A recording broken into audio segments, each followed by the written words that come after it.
Hola niños, ¿cómo están? Bienvenidos a esta nueva semana donde veremos las guías de trabajo número 16. Vamos como siempre con lenguaje y comunicación.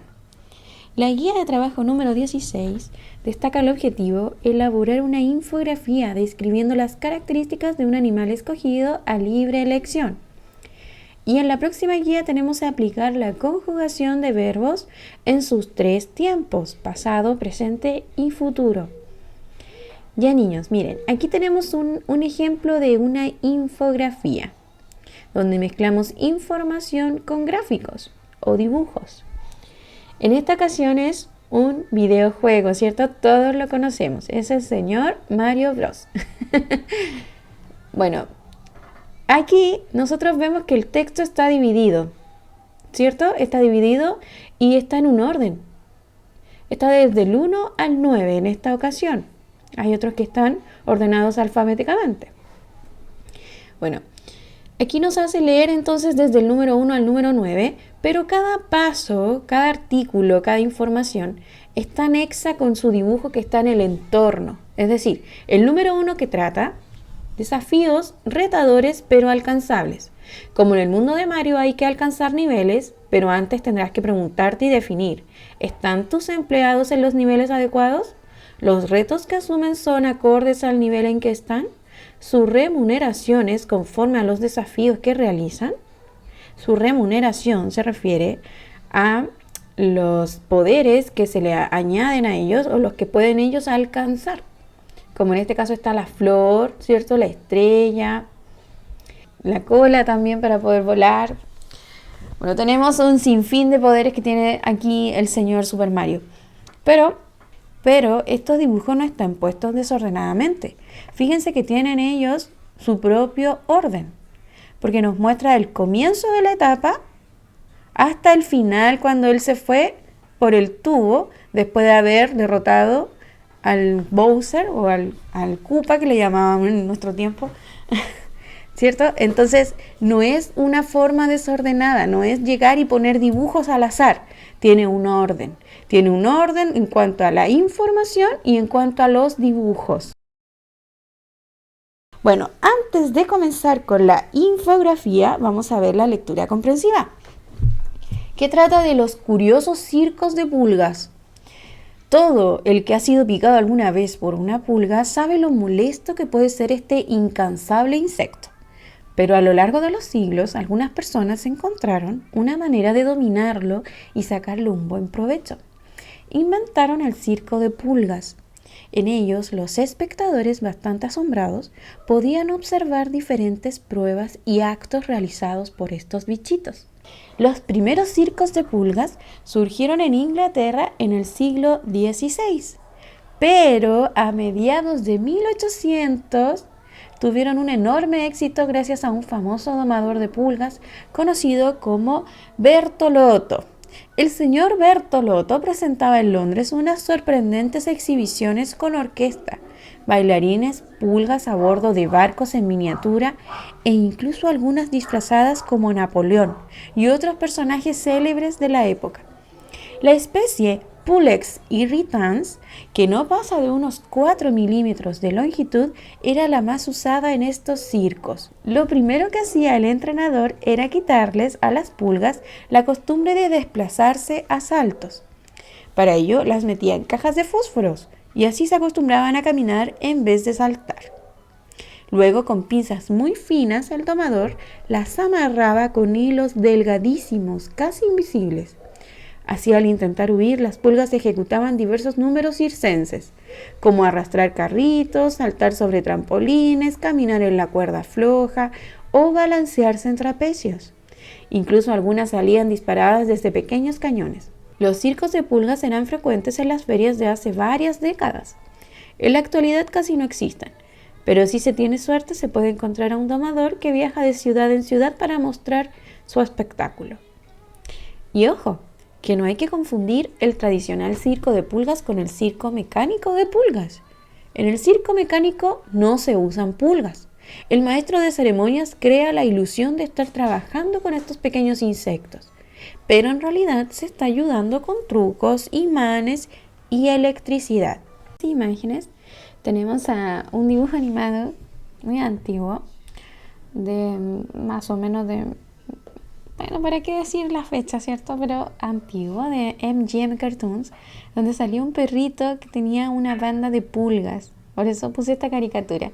Esta era una banda, no era un circo, pero utilizaban las pulgas. Aquí tenemos una pulga que curiosamente está con una pinza y un látigo. Miren, la están obligando a saltar dentro de un anillo de fuego. Aquí tenemos el póster de este show, de este espectáculo, de este número, donde ellos lo exponían para que la gente visitara el lugar. Luego tenemos la cajita de fósforo, muy famosa en el texto, la cual era utilizada por el domador para, ya saben, no lo voy a mencionar. Y la pulguita que está pasando por la cuerda floja también, que la obligaban a caminar por ahí. Y finalmente tenemos la pulguita que está tirando un carrito. Si ustedes vieron la película Bichos, también sale ahí una pulguita. Una pulga que tenía su circo, pero él era el jefe, no era el que participaba en el show. Curioso. Ya, continuamos. Actividad. Lee con atención y escribe una V si es verdadero y una F si es falsa. Justifica las falsas. Número 1. La especie que utilizaba el domador de pulgas era la Ctenocephalides felis. Número 2. ¿El circo mecánico de pulgas y el circo de pulgas utilizan pulgas de verdad? Número 3. ¿Los primeros circos de pulgas comenzaron en el siglo XVI en Francia? Número 4. Existía un acto en el cual la pulga salía disparada de un cañón. Número 5. La longitud de la pulga no rebasaba los 6 milímetros. Ítem 2. Responde las siguientes preguntas según el texto. Número 1. ¿Cuál es el nombre del domador de pulgas? Número 2. ¿Dónde presentaba su show? ¿Cuáles eran los actos que presentaba en su circo de pulgas el señor Bertolotto? Número 3. Explica con tus palabras. ¿Cuál es el proceso que realizaba el domador para domesticar a las pulgas? Número 4. ¿Qué realizaba el domador para que la pulga no pudiera escapar? Ya, niños, esa fue la lectura comprensiva y ahora pasamos a la infografía. Una infografía es un texto no literario. Su propósito es informar y explicar sobre un tema específico por medio de diferentes lenguajes, verbales y no verbales. A ver, niños, ¿cuál sería el lenguaje verbal y no verbal en una infografía? Pensemos, verbal, es decir, oratoria, ¿cierto? Palabras. ¿Y no verbal? Señales, dibujos.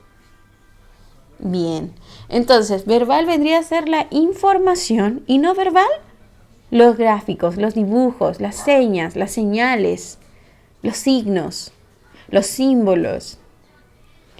Las infografías son similares a los artículos informativos, solo se diferencian por incluir imágenes que se complementan con el texto escrito. También son textos multimodales, es decir, que se apoyan en distintos recursos como tablas, gráficos e imágenes, brindando un contenido más claro, atrayente y preciso. Las ideas se destacan con diferentes letras y colores. Entonces, ¿cómo hacer una infografía? ¿Cómo hacer una infografía? Bien, aquí tenemos 10 pasos. El paso 1 dice, crear una buena infografía, primero tienes que tener un tema. Segundo, debes investigar y recolectar toda la información posible de ese tema. Tercero, sintetizar la información relevante y útil del tema a trabajar, eliminando lo innecesario. Es decir, nos vamos a enfocar solamente en un área del tema. Paso 4, jerarquizar la información por su importancia, desde lo más importante hasta lo que tiene menos relevancia. Paso 5. Establecer conexiones. Eso quiere decir conceptualizar los elementos para que tengan relación con otros y así facilitar la interpretación. Paso 6. Planificar un buen diseño de diagramación para que el receptor no se pierda la lectura de la infografía. Como había mencionado antes, debe tener un orden. Paso 7. Seleccionar colores. Elegir una paleta de colores que esté relacionada con la temática de la infografía. Por ejemplo, la que estamos visualizando en estos momentos, que es celeste con letras negras, dibujos entre celeste combinados con blanco y naranjo, le da un toque a la infografía más atractivo. Y donde está utilizando estos colores del mismo modo, lo hace ver más ordenado. Paso 8. Selección tipográfica. Debemos elegir tipografías acordes a la connotación de lo que queremos transmitir. Paso 9. Diseñar. Se selecciona el programa y se realiza el diseño sin olvidar la legibilidad para su rápida lectura. Las infografías son utilizadas para la publicidad. Entonces, cada vez que aparece una publicidad, ¿qué hace la persona? La cierra, aprieta la X, en el caso de tablets, celulares, computadores. Pero si nosotros vamos en la calle o observamos en algún letrero, esto no lo podemos realizar. Por ende lo miramos. Y como estos medios entran por la vista de forma muy rápida, debemos utilizar colores vivos, atractivos y de una forma ordenada, para que el lector no se aburra, no se distraiga y pueda leerlo hasta el final. Paso 10. Mencionar todas las fuentes de las que se extrajo la información para crear la infografía. Como en la presente, abajo salen las páginas, el diseñador y algunas redes sociales para poder investigar más sobre aquello. En el siguiente ejemplo tenemos una infografía en inglés, la cual trata sobre lo que hacen las mochilas pesadas en el cuerpo de los niños. ¿Ven cómo está el dibujo representado solo en blanco y negro? Para destacar con círculos amarillos los lugares donde va a mencionar. Luego cada parte está con una línea prepicada para darle un diseño diferente. Y de forma de sombra podemos visualizar el cuerpo del niño cuando está en forma derecha y cuando está inclinado hacia adelante por el peso que lleva en la mochila. Entonces, ¿de qué va a tratar esta infografía? De temas de salud. De cómo la mochila pesada hace que el cuerpo del niño se incline hacia adelante y deforme su columna. Tenemos arriba el cuello y la parte superior de la espalda. Luego el ajuste y tamaño de la mochila. La espalda baja. Aquí están las rodillas, las caderas y los hombros. Bien, abajo sale la fuente de donde se extrajo la información y dónde se ha expuesto. Este es un post de Huffington. Aquí tenemos dos infografías muy diferentes.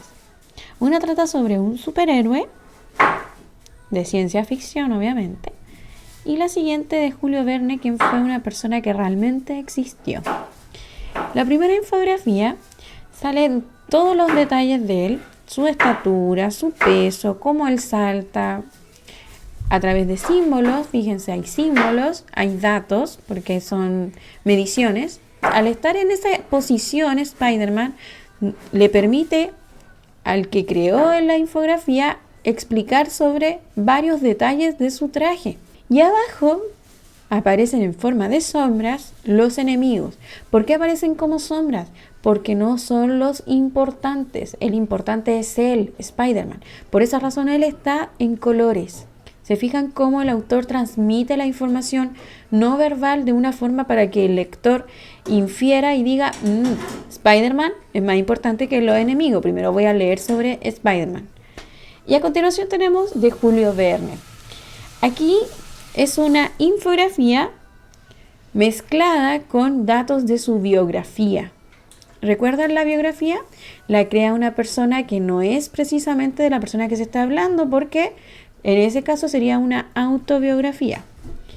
Ya, aquí aparecen los viajes que él realizó, aparecen personajes de sus libros, porque él fue un escritor, pero un escritor muy curioso, porque él escribió sobre eventos que después se relacionaron con la vida real. Por ejemplo, habló de un viaje submarino, el cual todavía no se realizaba. Con el tiempo se hizo. Y abajo tenemos la fuente, igual con la de Spider-Man. Abajo está la fuente, de donde se sacó la información y donde se presentó. En su guía tienen esta infografía. ¿Es lo mismo que estas dos? Sí, solo que está en distinto formato, porque aquí el autor es el que escoge. Miren, estos también tienen sus partes muy relacionadas, muy similares, pero son diferentes. Uno trata de salud y el otro sobre instrucciones. ¿Una infografía se puede utilizar como un instructivo? Sí, claro que sí. ¿Se puede utilizar para explicar una receta? También. ¿Se puede utilizar para explicar sobre datos de una persona? También. ¿Sobre una biografía? También. Una infografía se puede utilizar para explicar cualquier información que ustedes quieran dar, tanto como una publicidad o una historia. Una infografía entonces en el fondo no transmite información mediante dibujos ilustrados en un orden. Ahora volvamos a la infografía de su guía. Dice el título: Parque Tricao, aviario más grande de América Latina. ¿Qué es un aviario? Un aviario es un lugar donde se exhibe una colección de aves de distintas especies y características físicas. ¿Cómo funciona el aviario? El aviario consiste en 2 hectáreas de terreno, rodeadas por una enorme malla especialmente diseñada para ser utilizada en un aviario, la cual se sostiene con pilares de más de 30 metros de altura. Esta malla es flexible y liviana y permite que todo tipo de insectos puedan entrar. Esto ayuda a mantener la naturaleza dentro del aviario viva y sana, dando a las aves un hermoso y cómodo lugar para vivir. Ese fue un breve texto que informa sobre el tema. Seguimos. Podrás ver más de 700 especies de aves como el pato mandarín, el faisán plateado, los loros arcoíris, el mirlo metálico y muchos otros. Estos son los trayectos que tú podrás recorrer a ras del suelo. Así se llaman: a ras del suelo, nivel intermedio y en las copas de los árboles. A ras del suelo. Aquí podrás pasear tranquilamente entre lagunas y terrenos ideales para el desarrollo de las aves acuáticas. Nivel intermedio, ideal para los que quieren subir la dificultad del paseo. Este trayecto te llevará entre quebradas, donde podrás encontrar tanto a las aves como a sus nidos.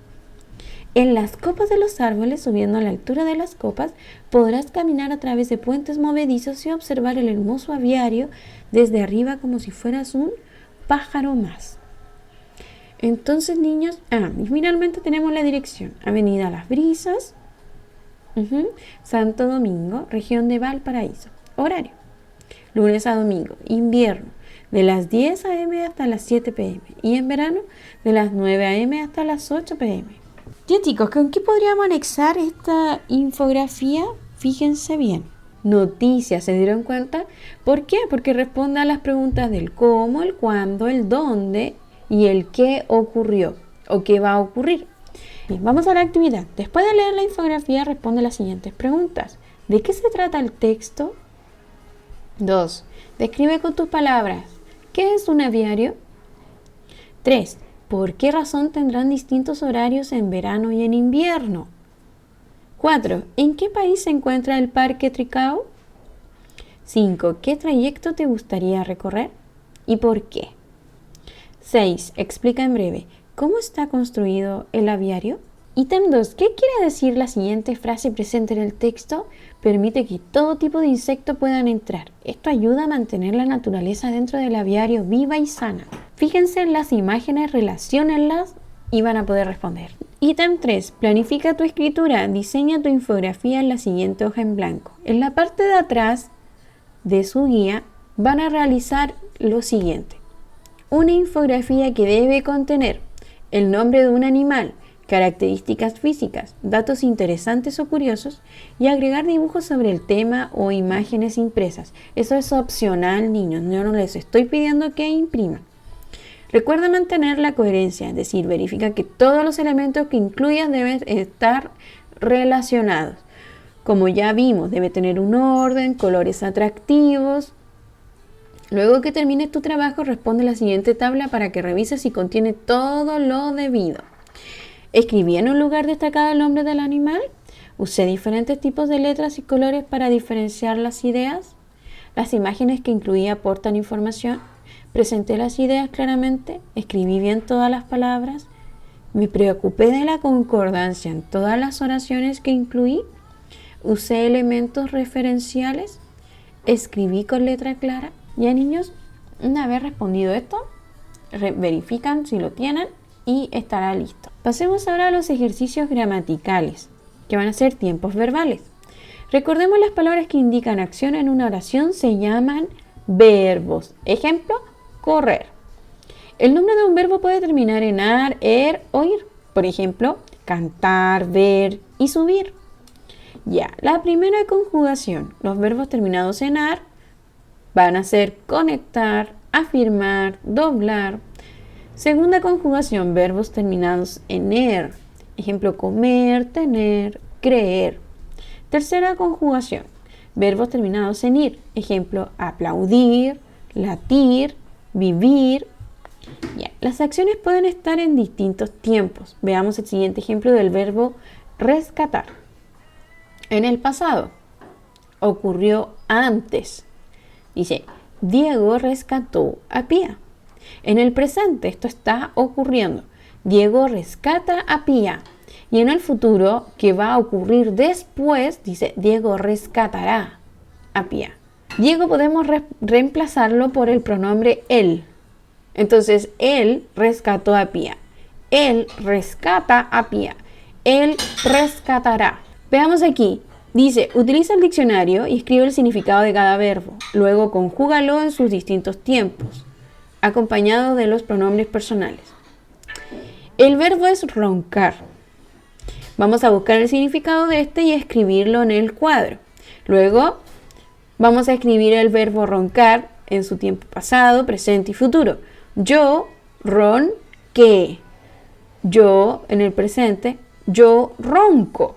Y en el futuro, yo roncaré. El verbo prometer. Yo prometí. En tiempo presente, yo prometo. Tiempo futuro, yo prometeré. El verbo compartir. En tiempo pasado, yo compartí. Ya lo hice. Yo compartí. El tiempo presente, yo comparto. Tiempo futuro, yo compartiré. Verbo pulir. Buscan el significado, lo escriben y luego pasamos a la tabla. Yo pulí. Tiempo presente, yo pulo. Tiempo futuro, yo puliré. Verbo tener. Lo mismo, le buscan el significado, lo escriben en el cuadro y pasamos a la tabla. Tiempo pasado, yo tuve. Tiempo presente, yo tengo. Tiempo futuro, yo tendré.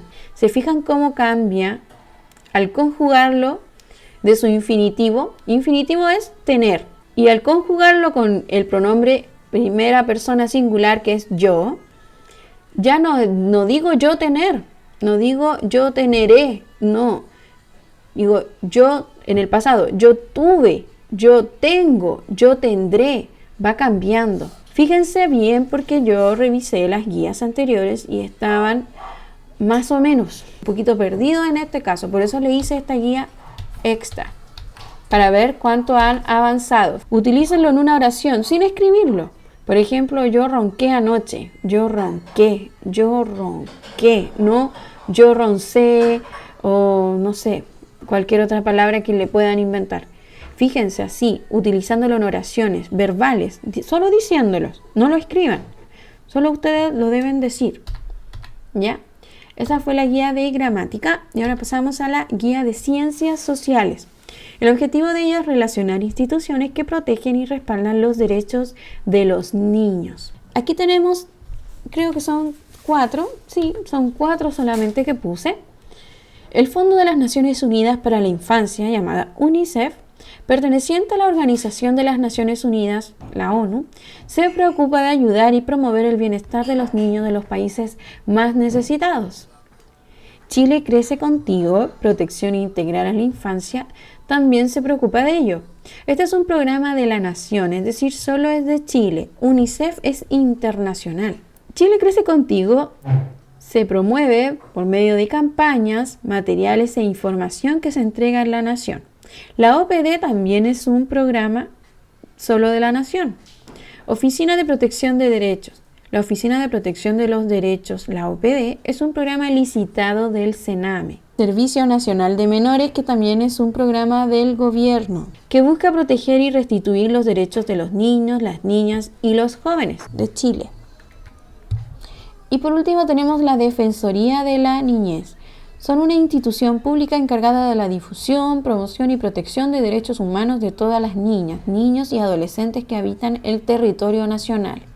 Nuestra estructura administrativa es de una corporación autónoma de derecho público con personalidad jurídica y patrimonio propio.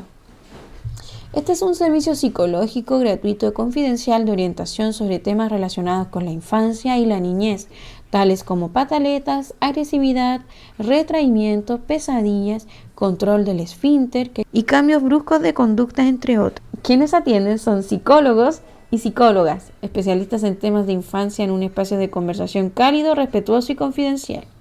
Además, podrá obtener información y consejos sobre otras materias, por ejemplo, sexualidad infantil, dificultades en el jardín o la escuela, situaciones familiares difíciles, sospecha de vulneración de derechos. Entonces, de acuerdo a lo que acabamos de ver, lee la información que se presenta, luego realiza las actividades. La UNICEF en el mundo. En muchos casos, un niño podría estar expuesto a diferentes tipos de violencia, de explotación y de abuso, cada uno con sus propias características. Realizar cambios en la legislación, política, servicios y las normas sociales puede mejorar la protección de la infancia de muchas maneras. Por lo tanto, UNICEF trabaja en una serie de cuestiones mediante el fortalecimiento de los sistemas de protección de la infancia y la promoción de normas sociales positivas en todos los contextos de desarrollo y de emergencias, para prevenir y responder a la violencia, la explotación y el abuso dirigido a los niños. Niños, recuerden la vulneración de los derechos del niño que vimos que son las más graves cuando obligan a los niños a trabajar, cuando obligan a los niños a casarse, cuando obligan a los niños a pertenecer a conflictos bélicos, es decir, guerras. Esos son los 3 casos más graves, pero también existen otros tipos de abusos, que es la que estamos viendo aquí. Violencia intrafamiliar, cuando el niño es golpeado reiteradamente dentro del hogar.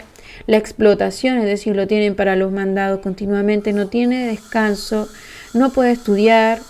Y el abuso dirigido a ellos, ya sea abuso verbal, abuso psicológico, abuso sexual, distintos tipos de abuso. Responde las siguientes preguntas. ¿Cuál es la labor que realiza la UNICEF en cuanto a lo que acabamos de leer? Y luego explica por qué es importante que existan instituciones como UNICEF. Les recalco, chicos, que estos son algunos de los programas que existen. Y yo puse los programas de Chile porque estamos en Chile. Pero la UNICEF es de forma internacional. Y como tenemos varios compañeros que son extranjeros, por esa razón está en esta guía. UNICEF es una, pero esta está presente en todas las naciones y tiene distintos organismos que la pueden acompañar, avalar o apoyar. Ahora vamos a ver la guía de ciencias naturales. El objetivo de ella es definir la fuerza en su representación en dirección, sentido e intensidad. Aquí tenemos las 4 fuerzas representadas en los dibujos. Primero comenzamos con la más fácil, ¿cierto? La fuerza magnética, la de los polos, la de los imanes. La fuerza de roce, la que hace que el objeto se pueda desplazar. La fuerza de gravedad, la que permite que en nuestro planeta nosotros podamos estar los pies en la tierra y no flotando en el aire. Y la fuerza de peso. La fuerza del peso que hace que éste caiga, descienda. Las fuerzas son interacciones entre 2 cuerpos o entre un cuerpo y su entorno. Provocan cambios en la forma o la rapidez y la dirección del movimiento de estos. ¿Qué provocan las fuerzas que aplicamos?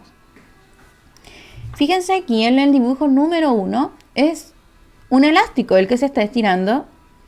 El número 2 están aplastando una plasticina y en el número 3 están empujando un lápiz.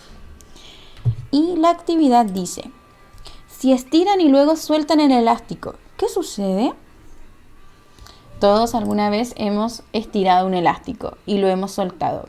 Pueden ocurrir 2 cosas. Hasta 3 cosas pueden ocurrir. Depende de la fuerza que nosotros le impulsemos al estirarlo.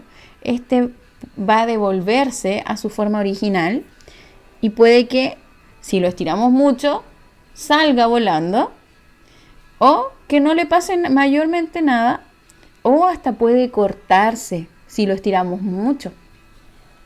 Número 2. Explica, al dejar de presionar la plasticina, ¿vuelve a su forma original? Si aquí la persona que la está aplastando suelta su dedo, lo levanta, la plasticina va a quedar marcada, ¿cierto? Va a quedar deforme. ¿Va a volver a su forma original? No lo creo. ¿Qué le sucede al lápiz cuando lo empujan? A este plumón, si nosotros lo empujamos, va a moverse. ¿Qué diferencia hay entre lo que provoca la fuerza que aplican sobre el elástico y la plasticina con la del lápiz? ¿Qué diferencias hay en las tres? ¿Qué sucede cuando le aplico fuerza al elástico? ¿Qué sucede cuando le aplico fuerza a la plasticina y con el lápiz? ¿Es lo mismo?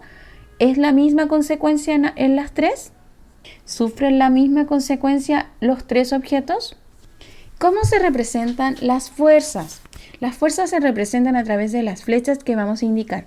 Tenemos la dirección, tanto horizontal, vertical o diagonal.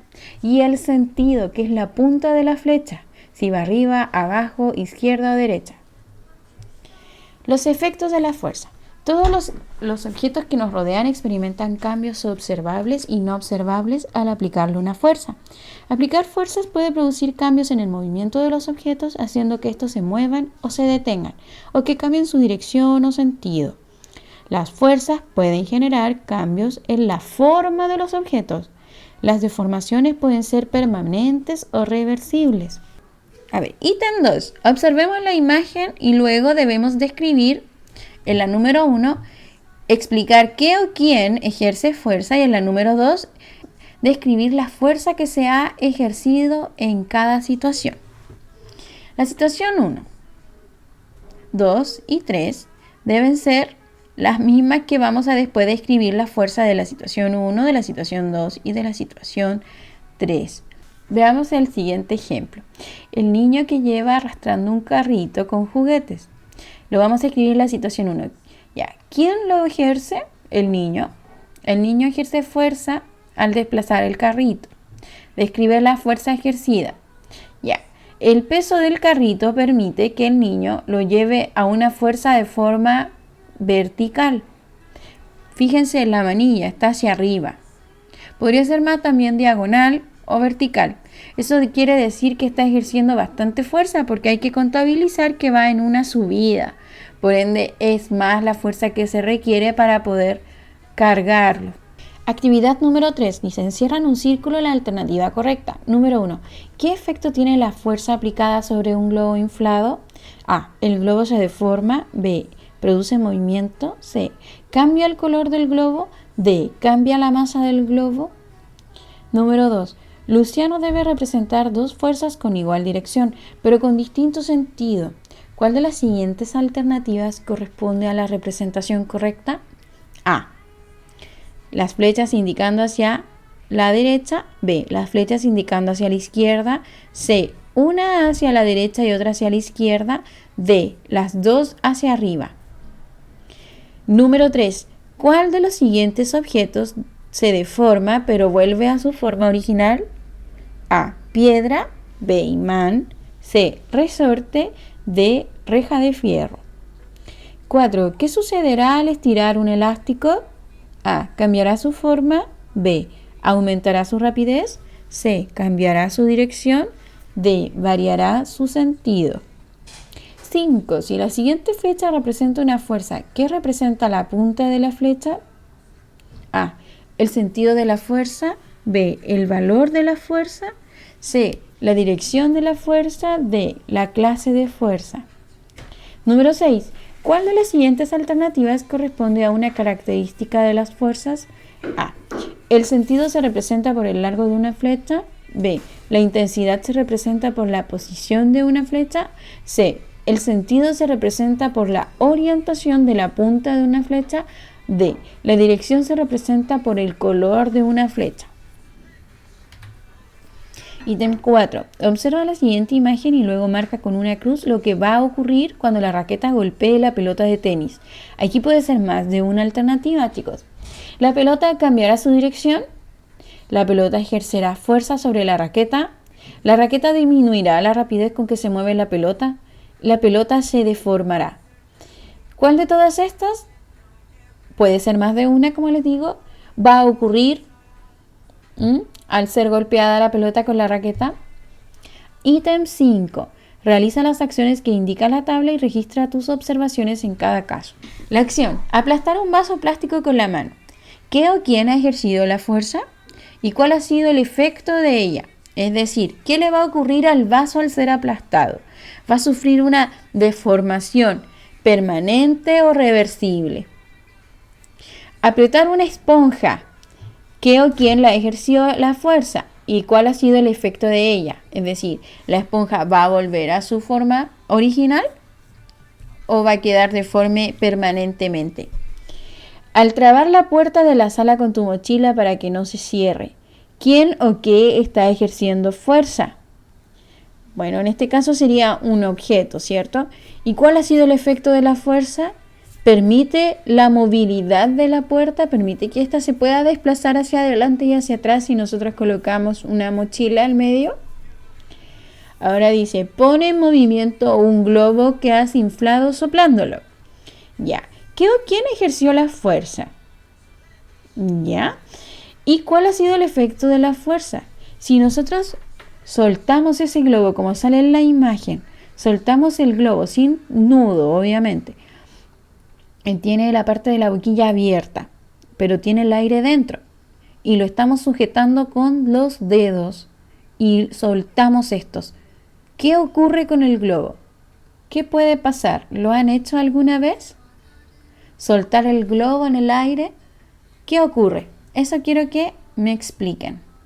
A partir de los datos de la tabla responde. Número 1. ¿Qué objetos no experimentan cambios observables por acción de la fuerza? El vaso cambiará de forma si lo apretamos. La esponja cambiará de forma si lo apretamos. La puerta cambiará de forma. El globo cambiará de forma. Ya, ¿cuál de todos estos? No. Ese deben escribir. ¿Qué objetos recobran su forma original después de haber aplicado la fuerza? De aquí, de estos 4, ¿cuáles son los que vuelven a su forma original? 3. ¿Qué objetos no recuperan la forma una vez que deja de actuar la fuerza? También, de estos 4 elementos, ¿cuál de ellos? Número 4. ¿Qué objetos se ponen en movimiento cuando actúa la fuerza? De estos 4 elementos, ¿cuáles son los que al aplicar fuerza pueden moverse? Porque si a todos le aplicamos fuerza, todos se van a mover. Y finalmente tenemos observa, compara y responde. Tenemos un vaso de plástico aplastado y trozo de plasticina aplastado. Explica qué tipo de deformación sufren ambos elementos. ¿Es la misma deformación? Recuerden, esta deformación permanente o reversible. ¿Puede la plasticina volver a esa misma forma? ¿Puede el vaso de plástico volver a la misma forma que tenía antes? Claro, puede que sí, pero sufre consecuencias, porque estas se pueden romper. Al apretarlo fuertemente, el plástico tiende a debilitarse, quebrajearse y romperse. ¿Ocurre lo mismo con la plasticina? Por más veces que nosotros la aplastemos, vuelve a su misma forma. Entonces, el vaso es de formación permanente o reversible. Y la plasticina es permanente o reversible. Y ahora tenemos la guía de matemática. El objetivo de ella es aplicar la aproximación utilizando la recta numérica y el valor posicional. Redondea las siguientes cantidades según la ubicación del dígito subrayado. Fíjense aquí. Tenemos 10 cifras numéricas y en todas la rayita que está abajo está remarcando un valor posicional. En este caso está remarcando la centena. Entonces dice aquí que debemos redondearlo a la centena. La centena más próxima al número 8328, él está más cercana al 300. Entonces se cierra el número en 8300. Veamos otro ejemplo. La cifra 6048, si nos está pidiendo cerrarla a la centena más próxima, entonces la vamos a dejar en 6.000, porque el 48 no está cercano a la centena siguiente que vendría a ser 100, 6.100, sino que está más cercana a disminuirla. Eso es lo que vamos a ver ahora. La aproximación. Aproximar, redondear o estimar es la acción de reducir o aumentar una cifra a número cerrado, con el fin de realizar cálculos mentales más rápidos. Esto quiere decir que no serán respuestas exactas, ya que será un aproximado. Para establecer de mejor forma la estimación, se analizan los dígitos que las componen y a qué valor posicional deseamos estimar. Toda cifra numérica que tenga los dígitos que deseamos aproximar estén en el 1, 2, 3 o 4, se va a disminuir a una cifra cerrada. Y a contar desde el 5, 6, 7, 8, 9, se va a aumentar la cifra a un número cerrado. Veamos los ejemplos. Ejemplo 1. El número es 14. 14. Entonces está más cercano ¿a cuál? ¿Al 20 o al 10? Al 10. Entonces se va a aproximar a 10. El número 18 está más cercano al 20. Este va a ser aproximado al 20 que al 10. Veamos otros ejemplos. Si tengo el número 177 y deseo aproximarlo a la decena más cercana, analizamos qué unidad tiene la cifra. El 7. Es decir, está más próximo a aumentar la cifra que disminuirla. Observemos. 177 está más cercano al 180 o al 170. Al 180. Entonces se va a aproximar el 177 a 180. Ejemplo 2. Si tengo el número 173 y deseo aproximarlo a la decena más cercana, analizamos qué unidad tiene la cifra. El 3. Es decir, está más próximo a disminuir la cifra que a aumentarla. Observe. 173 está más cercano al 170 o al 180. Al 170. Entonces 173 lo vamos a aproximar a 170. Las actividades son: escribe la decena anterior y la decena posterior de las siguientes cifras numéricas. Ojo, dice decenas. Decenas, no centenas ni unidad de mil. Decenas. El 526, ¿cuál sería la decena posterior? Es decir, la que continúa. 536. Y la cifra anterior, 516. Actividad número 2. Indique con una X la cifra que se aproxima al número dentro del cuadro. Sigue el ejemplo. El ejemplo es 153. ¿Está más próximo al 150 o al 160? Al 150. Entonces la X va a marcar el 150. Lo mismo deben realizar con todas las cifras presentes. Actividad número 3. Escribe en números y en palabras la cifra que se requiere aproximar. Ejemplo, ¿qué resultaría si redondeas 1288 a la centena más cercana? Resultaría el número 1300. Entonces aquí está en números y además en palabras. ¿Qué número sería si redondeas 8746 a la centena más cercana? A la centena. Ya. Entonces escriben el número en números y en palabras. 2. ¿Qué número sería si redondeas 64.321 a la unidad de 1000 más cercana? Y número 3. ¿Qué número sería si redondeas 3.475 a la decena más cercana? Y ahí termina entonces, chicos, nuestras guías de la semana 16. Cualquier duda o consulta pueden escribirme al WhatsApp. Nos vemos en el próximo video. Que estén bien.